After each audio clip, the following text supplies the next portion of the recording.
Hi, I'm Bakhtiar Aslanov and you're watching AnewZ Today. Let's see the headlines. Tensions are rising in Georgia as clashes erupted between police and protesters in the capital Tbilisi early Friday morning. Thousands of supporters gathered in Amsterdam protesting against the alarming rise in anti-Semitism. Australia introduced one of the world's first strictest social media regulations for children under 16.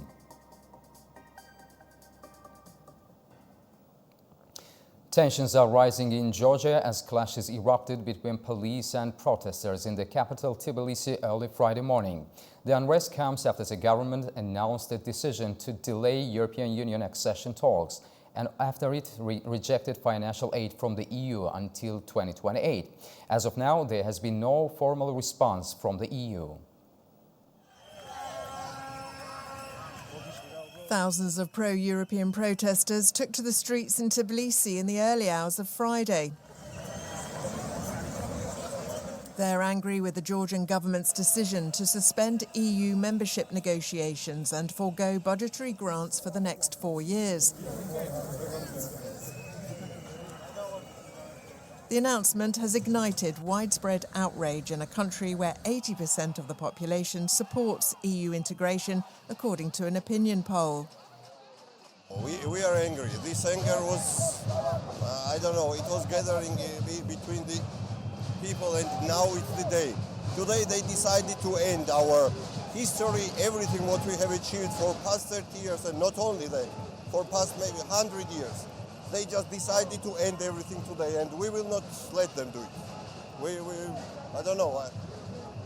We will not take it anymore. That's today. It should be decided, like who we are, who we were, and where we are going. Of course we're upset. We're so angry. It's literally beyond embarrassing. What this government is doing to us, it's literally like. This is really unbelievable. We are teenagers. This is the new generation. I cannot believe. The words cannot describe what is happening today. This is so disrespectful to our culture, to our people, for everyone around us. Georgians who fought for years to defeat Russians, and now what is happening? To become independent. Like, we've done so much to become who we are today. They attempted to storm the Parliament building and riot police responded with tear gas, water cannons and pepper spray. The Interior Ministry confirmed more than 30 police officers were injured during the protests, with 13 requiring surgical intervention. Meanwhile, 43 protesters were arrested. The country's president, Salome Zurabishvili, condemned the government, accusing it of waging a war on its people and publicly confronting riot police, questioning their loyalty to Georgia or Russia. The Georgian government defends its decision, and it reiterated that Georgia would pursue EU membership on its own terms with the goal of joining the bloc by 2030. Relations between Georgia and the European Union have deteriorated sharply in recent months. Brussels has accused the Georgian government of adopting authoritarian policies and aligning with pro-Russian interests, claims which the government has vehemently denied. Officials have accused the EU of attempting to pressurize Georgia into compliance with foreign demands, labeling it as blackmail. The protests have now spread beyond Tbilisi, with unrest reported in provincial cities, underscoring growing public dissatisfaction. Thousands of supporters of the Jewish community rallied in Amsterdam protesting against the alarming rise of anti-Semitism in the Netherlands. The rally, organized by Christians for Israel and other supporters, has become a powerful symbol of unity and resistance against hatred. The gathering comes after numerous reports of attacks, graffiti defacing synagogues and institutions, and anti-Semitic chants at protests. Many people say they feel vulnerable. Security measures have now tightened at Jewish schools, synagogues and cultural centers. The Israeli military says it has struck a facility in the southern part of Lebanon on Thursday, which it believes it used by Hezbollah to store mid-range rockets. This strike comes after both sides accused each other of breaking the ceasefire agreement, which began on Wednesday. Israel says it opened fire on what appeared to be suspects with vehicles arriving in several areas in the southern zone. However, Hezbollah says Israel violated the ceasefire agreement when Israel fired on civilians returning to their villages. In Ukraine, thousands of households in the capital Kyiv experienced power collapse on Thursday as Russian strikes hit the country's state grid. This is Russia's second big missile attack targeting Ukraine's energy infrastructure this month, with authorities claiming damage in the regions. This is the aftermath of Russia's missile attack targeting energy infrastructure across Ukraine on Thursday. Over 1 million households lost power immediately after the strikes. However, Russia has targeted energy infrastructure before, and residents say they're prepared. We have power banks. We have head torches that can be charged. We have everything we need. We are prepared. It's not the first time this has happened. Thank God water is back, as there was no water yesterday. Russia's President Vladimir Putin says this strike was in retaliation to an earlier attack on Russian territory by Ukraine, in which the country had used US medium-range missiles. US President Joe Biden responded to Russia's attack in a statement on Thursday, calling it outrageous and continuing to pledge support for Ukraine. However, Putin warned of a more intense attack if Ukraine were to acquire nuclear weapons.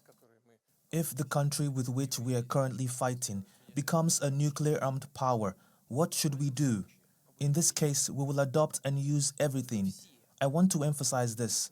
Adopt and use exactly all the means of destruction at Russia's disposal. Everything. We will not allow this. The International Atomic Energy Agency says 3 nuclear power plants in Ukraine reduced their electricity generation following Russia's attack. The country's state grid operator warns of power cuts of at least 12 hours due to damages. Ukraine officials are concerned another strike by Russia will deplete the power grid as winter arrives. Germany is increasing its focus on domestic defense with plans to expand its civilian shelters. A proposal is currently under development to identify public and private facilities that could be converted into bunkers if needed. Germany is looking at both public and private facilities to see if they can be turned into bunkers to expand its existing shelters. Basements, underground car parks and metro stations could be converted into shelters with special software indicating the location of the nearest one. These plans come amid tensions with the war in Ukraine. There are currently 579 public ones set aside for the purpose of civil protection, with the capacity of around 480,000. There are pretty much no functioning shelters, and we have to recognize that. There are still rooms that were once intended as civil defense shelters, but they don't have the technical standards that we need. This is also due to the fact that when we talk about civil defense, we need to know what the threat is and what the protection objective is. And both of these questions have not yet been answered, but are still being debated.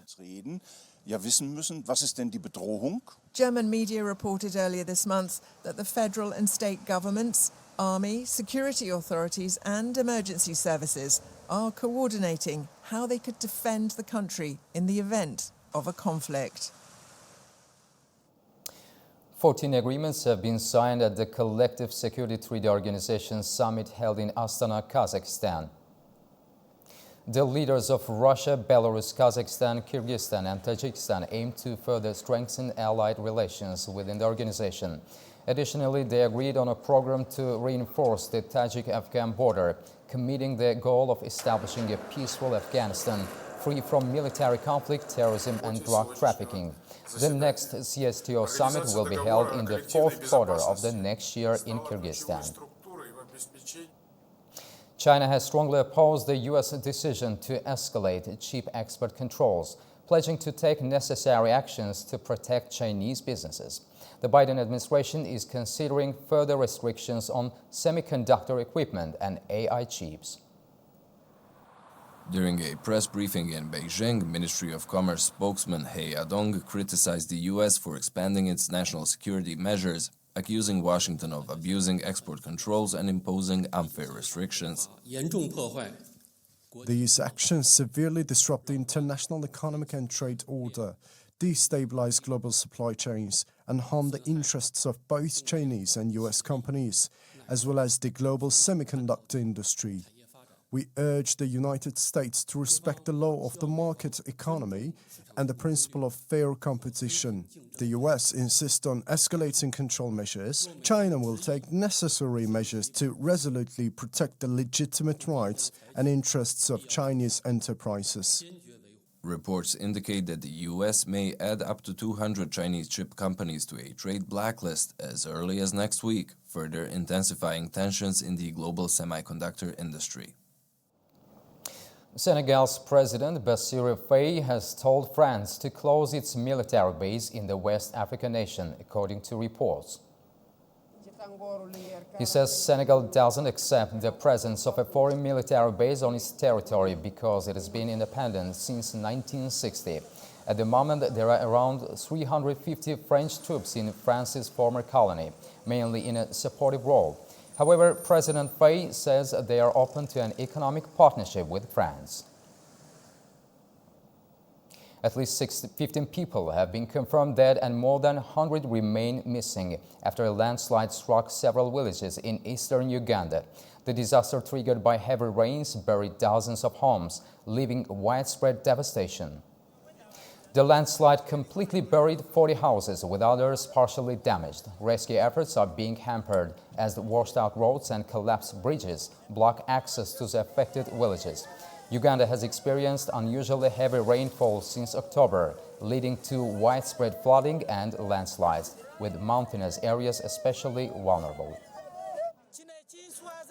Our minister came to this same area when there was a similar mudslide. She promised us in 2 months all those living on the slopes of the mountain would be resettled. She told us to prepare our people. I mobilized them. They've been coming to my office telling me, Chairwoman, we've prepared our luggage to move. When are you relocating us? But I have no answers.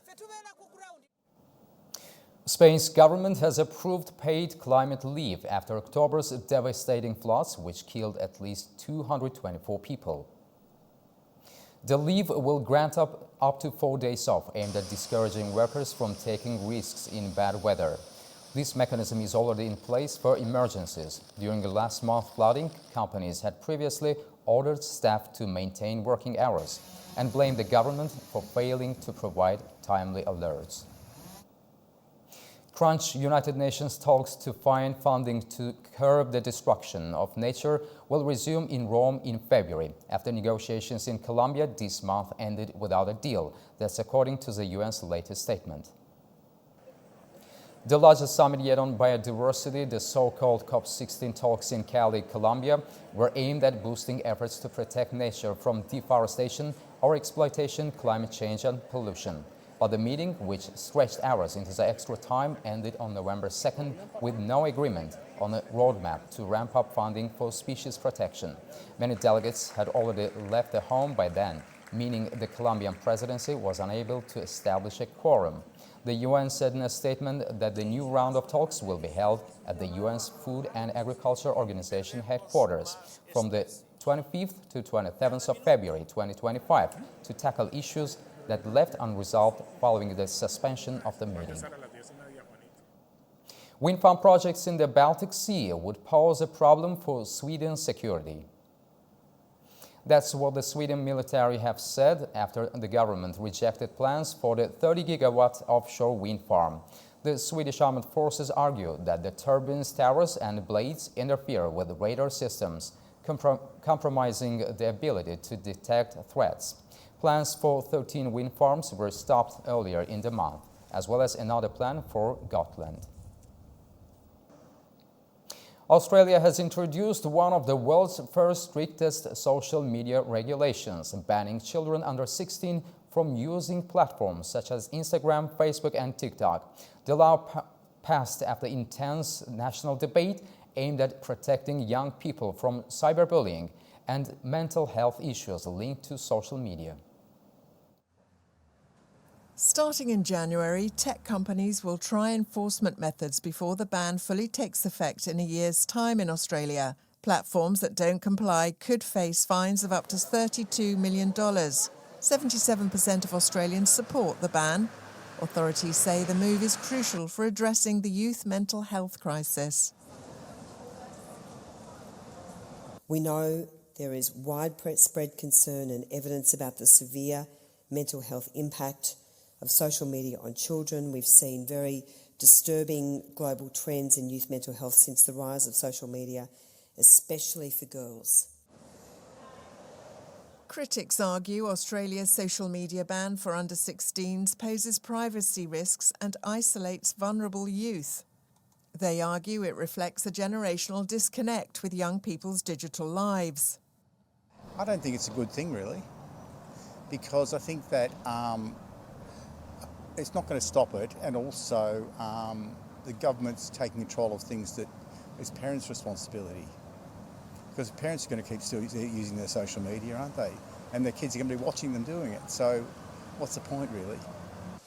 Teenagers across the world have criticised Australia's new ban on social media for those under 16, calling it out of touch with reality. They expressed understanding of the ban's intentions, but argued that education and prevention are more effective solutions than a total ban. I agree that the time we spend in front of screens and the addictive side of social media, those are real problems, the extremely addictive algorithms. But I think a lot of people my age realize it and see their little brothers and sisters spend time on their phones, and that bothers them. And so I think we're quite conscious that we do understand the problem and assume responsibility. But a total ban, no. I'm strongly against it because I feel like we are a new generation that is accustomed of having social media in our life, and it's something we use on a daily basis. And I think restricting our use isn't going to help us. The world watches closely to see if such measures can truly address the challenges posed by social media, and if alternative solutions like education and stronger moderation will prove more effective. Paleontologists in Lima have unveiled a fossil they believe is 12 million years old. The fossil belongs to an ancient species of crocodilian discovered in southern Peru. The relic was discovered in the Ica region of southern Peru, an area known for its rich fossil deposits. According to scientists from the Geological Institute, it belongs to a crocodilian species and measures between 3 and 4 meters long. Officials carrying out the reconstruction say it was found in near-perfect condition and represents the first juvenile specimen of this species to be uncovered. They added that the discovery shows the species also resided in South America. This fossil, for example, demonstrates that the geographical expansion of fossils in the past was not limited only to the Indian continent. Instead, they could also have inhabited other places in the world, like Peru. We are representing the Pisco gavialis, which is a crocodile we found in the Ica region of South Lima. In the Pisco Foundation, we believe it's approximately 10 to 12 million years old. The skull and jaws of these specimens differ from that of today's crocodiles and alligators, say officials. The well-preserved fossil offers valuable insights into ancient marine life in the region. That's all we have for this hour. You can also get the latest news and headlines around the clock on our website, that is AnewZ.tv.